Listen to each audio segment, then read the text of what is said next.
அஸ்ஸலாமு அலைக்கும் பிள்ளைகள். இப்போ நாங்கள் எங்கள் இங்கிலீஷ் கிளாஸில் இன்றைக்கி பி வேர்ப்ஸை பற்றி பார்க்கோம். இப்போ வேர்புன்றது என்னென்னா வினைச்சொல். இந்த வினைச்சொல்ன்றது இப்போ எங்களுக்கு தெரியும், நாங்கள் அன்றாடம் பாவிச்சது ஆங்கிலத்தில் எங்களுக்கு தேவையான முழு விஷயங்களையும் கிட்டத்தட்ட 75% தொடக்கம் 80% விஷயங்கள் எங்களுக்கு இந்த வேர்ப்ஸை பாவிச்சு எங்களுக்கு சொல்ல தெரியும். இதில் எங்களுக்கு ஒவ்வொரு வகைகள் இருக்குது. ஆக்ஷன் வேர்ப்ஸ் இருக்குது, இரெகுலர் வேர்ப்ஸ் இருக்குது. இந்த மாதிரியான விஷயங்களில் நாங்கள் அன்றாடம் செய்யக்கூடிய விஷயங்களை பார்ப்போம். எங்களுக்கு பேசுகிறதுக்கு எங்களுக்கு தேவையானது ஒன்று நாங்கள் அடுத்த ஆளுக்கு கம்யூனிகேட் பண்ணிக்கிறதுக்கு எங்களுக்கு என்னென்ன விஷயங்கள் தேவைப்படுதுன்னு பார்ப்போம். இதில் ஏற்கனவே நான் உங்களுக்கு சொல்லி தந்திருக்கேன். ஐன்றது நான், ஹீ ஷீ இட்ன்றது ஹீன்றது அவன், ஷீன்றது அவள், இட்ன்றது அது. அப்போ இது மூணும் ஒருமையில் இருக்குது. யூன்றது நீ அல்லது நீங்கள், வின்றது நாங்கள், தேன்றது அவர்கள். இது சிம்பிளாக எங்களுக்கு தெரியும்.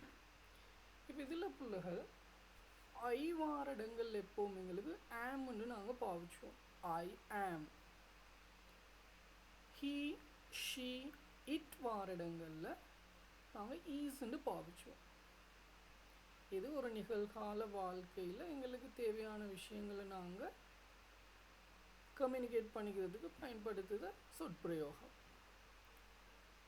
இதில் பாருங்கள், I am from Canada, he is from Canada, she is from Canada, it is from Canada. அதே நேரத்தில் நாங்கள் ஸ்ரீலங்காண்டு இப்போ சொல்லணுமாக இருந்தால் I am from Sri Lanka, he is from Sri Lanka, she is from Sri Lanka, it is from Sri Lanka அப்படின்னு சொல்லுவோம். அப்படி இல்லாட்டி எங்களோட ஊர் எடுத்துக்குவோமே, நாங்கள் I am from Kalawewa, I am from Kappalgama, he is from Nelliyagama, she is from Kakirava, it is from Kusalanagama.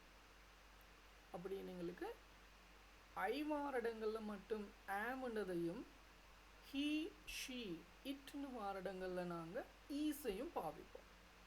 அதே நேரத்தில் you we they வார பன்மை சொற்கள் வாரடங்களில் நாங்கள் ஆன்னு சொல்ல பாவிச்சோம். You are from Kakirava, we are from Kalawewa, they are from Nelliyagama அப்படின்னு எங்களுக்கு சொல்லிடலாம். அப்போ எப்பவும் பிள்ளைகள் ஞாபகத்தில் வச்சுக்கோங்க, இந்த மாதிரியான சொற்கள் நிகழ்கால நடைமுறையை நாங்கள் ஒருத்தருக்கு கம்யூனிகேட் பண்ணுறதுக்கு பாவிச்சுவோம். அப்போ எங்கள் அன்றாட வாழ்க்கையில் நாங்கள் சாதாரணமாக நடந்து கொண்டிருக்கிற விஷயங்களை தான் பேச போகிறோம். கண்டினியூஸாக பேசிட்டு இருக்குதுன்றது தான் அர்த்தம். அதே நேரத்தில் இப்போ நாங்கள் பார்ப்போம், நான் விளையாடுகிறேன்ன்றதை எப்படி சொல்ல போகிறோம். ஐ ஆம் playing, he is playing, she is playing, it is playing, you are playing, we are playing, they are playing. இப்போ பார்த்தீங்கன்னா, நான் விளையாடுகிறேன், நீ அல்லது நீங்கள் விளையாடுகிறீர்கள், அவன் விளையாடுகிறான், அவள் விளையாடுகிறாள், அது விளையாடுகிறது, நாங்கள் விளையாடுகிறோம், அவர்கள் விளையாடுகிறார்கள் என்றதை பார்த்தா சிம்பிளாக சொல்லிட்டு போகிறோம். இப்போ இதே நேரத்தில் நாங்கள் இல்லை என்று சொல்ல வேண்டிய சந்தர்ப்பங்கள் வந்தால், உதாரணத்துக்கு நான் விளையாடவில்லை, ஐ ஆம் நாட் பிளேயிங். நீ விளையாடவில்லை, யூ ஆர் நாட் பிளேயிங். அவன் விளையாடவில்லை, he is not playing. அவள் விளையாடவில்லை, she is not playing. அது விளையாடவில்லை, it is not playing. நாங்கள் விளையாடவில்லை, we are not playing. அவர்கள் விளையாடவில்லை, they are not playing. இதில் பார்த்தீங்கன்னா பிள்ளைகள், நாங்கள் எங்களோட அந்த பி வேர்புக்கு பக்கத்தில் என்ன செய்தோம்னா ஒரு நொட்டை போட்டு இல்லாமல் ஆக்குதோம். நாங்கள் I am not playing, I'm not dancing, I'm not eating, I'm not studying, I'm not traveling, I'm not sleeping, I'm not watching TV. He is playing, he is not listening, he is not studying, she is studying, she is not studying, she is not eating, she is not reading, it is not playing, it is not eating, it is not coming. அப்படி எங்களுக்கு சொல்லல. You are not coming, you are not going, we are not coming, they are not coming. இந்த அந்த சொற்பிரயோகங்கள் எங்களுக்கு பாவிச்சிடும். அப்போ இல்லை என்று சொல்லுவதை நாங்கள் எங்களுக்கு சொல்லணுமாக இருந்தால் நாங்கள் நொட்டுன்ற ஒரு சொல்ல எங்களோட பிஇ வேர்புக்கு பக்கத்தில் பாவிச்சுவோம். They are not, we are not, it is not, she is not, he is not அப்படின்னு அந்த சொற்பிரயோகம் போகும். இதே நேரத்தில் பிள்ளைகள் எங்களுக்கு ஆக முக்கியம் இந்த பிஇ வேர்ப்ஸை நாங்கள் எங்களோட வசனத்தோட முன்னால் போடுற நேரத்தில் அது ஒரு கேள்வியாக மாறும். இப்போ உதாரணத்துக்கு நான் விளையாடுகிறேன், ஐ ஆம் பிளேயிங். நான் விளையாடுகிறேனா, am I playing? இப்போ பார்த்தீங்கன்னா ஐ ஆம் பிளேயிங்ன்றதில் am என்ற பி வேர்பை தூக்கி நான் முன்னால் போடுவேன். ஐ ஆம் பிளேயிங்ன்றதுக்கு பதிலாக am I playing? நான் விளையாடுகிறேனா. I am sleeping, am I sleeping? He is reading, is he reading? is இந்த பி வேர்பை நாங்கள் முன்னால் போடுதோம். she is going, is she going? அவள் போகிறாளா. it is coming, is it coming? you are playing, are you playing? we are traveling, are we traveling? they are eating, are they eating? அப்போ எங்களுக்கு நாங்கள் சொல்லுத சாதாரண ஒரு வசனத்தை கேள்வியாக சிம்பிளாக மாற்றி விடணும். எப்படி எங்களோட பிஇ வேர்ப்ஸ் ஆம், ஈஸ், ஆன்ற சொற்களை தூக்கி நாங்கள் முன்னால் போட்டு விட போகிறோம். அதே நேரத்தில் கவனிச்சிங்கன்னா நாங்கள் ஒரு ஐஎன்ஜியோண்ட யூஸ் பண்ணுதோம். இப்போ ஐ ஆம் playing, he is playing, they are going.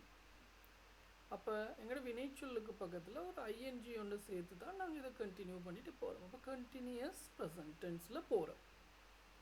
இதே நேரத்தில் எங்களுக்கு இந்த கேள்விகள் வந்தால் am I playing, is she coming, is he driving, இந்த மாதிரியான கேள்விகள் வர நேரத்தில் நாங்கள் ஆம் இல்லை என்ற பதில் சொல்லுத சந்தர்ப்பங்கள் வரும்.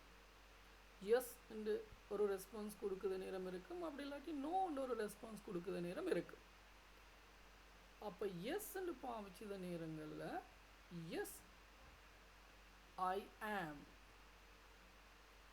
S he is, yes she is, yes it is, yes you are, yes we are, yes they are. இப்போ உதாரணத்துக்கு am I coming? yes you are. is she going? yes she is. is he giving? yes he is. அப்போ நாங்கள் எஸ்ன்னு பாவிச்சத சந்தர்ப்பங்களில் எஸ்ஸோட அவனா அவளா அதுவான்றதை சொல்லி is, ஆ, ஆம்ன்றதுகளை பாவிச்சுவோம். அதே நேரத்தில் நோன்றதை நாங்கள் இல்லை இந்த நெகட்டிவ் ஃபார்மில் சொல்ல வேண்டிய சந்தர்ப்பங்கள் வந்தால் நாங்கள் ஏற்கனவே பார்த்தது போல் I'm not playing, I'm not disturbing, I'm not shouting, I'm not crying, he is not playing, he is not giving, he is not coming, she is not listening, she is not responding, she is not preparing, you are not coming, you are not giving, we are not coming to the class, they are not traveling with us. இப்போ இந்த மாதிரியான சந்தர்ப்பங்கள் எங்களுக்கு இதில் பாவிக்க வேண்டிய ஒரு கட்டாயம் வரும். பிள்ளைகள் இது தெரிஞ்சால் எங்களுக்கு எங்களுடைய எக்ஸாம் பேப்பரில் வர கிட்டத்தட்ட 3-4 பகுதிகளை எங்களுக்கு செய்யக்கூடியதாக இருக்கும்.